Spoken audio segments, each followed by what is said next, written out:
Protesters in central Khartoum say they were waiting for an announcement on the fate of their president when the gunfire began. Many found themselves dodging bullets. Soldiers who were protecting the protesters fired back. There are reports of at least one person being injured. Shortly afterwards, Sudan's defense minister went on air. I, the defense minister and the head of the High Security Committee, announced the uprooting of the previous regime and the detention of its leader in a secure place. I also announced the formation of a transitional military council that will manage the state for a 2-year period, the suspension of the Sudanese constitution, a declaration of a state of emergency for 3 months, and a curfew from 10 p.m. until 4 a.m. for 1 month. Local media say President Omar al Bashir's top-ranking security allies met with him before dawn on Thursday. They reportedly told him there was no other option but to resign. Analysts say months of protests likely set the stage for the end to his 30-year rule.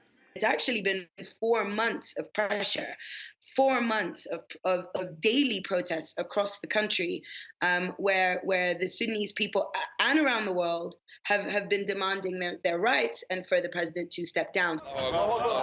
Bashir was a former paratrooper who seized power in a coup in 1989 during a civil war between Sudan's north and south. When South Sudan gained independence in 2011, the split hit Sudan hard. Bashir imposed harsh austerity measures to get things back on track. Protests broke out. The government cracked down on the rallies and arrested opposition leaders.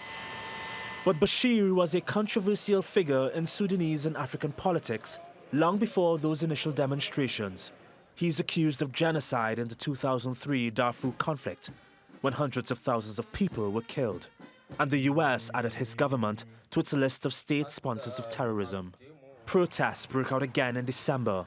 They were sparked by the government's attempt to raise the price of bread.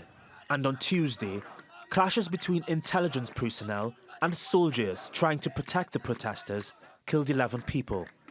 The defense minister says in 2 years there'll be free and fair elections. But there is already opposition to Thursday's military coup. Nothing has changed. There's nothing new. We were demanding the complete change of the regime and government, but they just replaced one guy with another. Some protesters say the military represents more of the same politics Sudan saw under Bashir. Their plan is to stay in the streets until a civilian government that represents them takes power. Reagan Des Vignes, TRT World.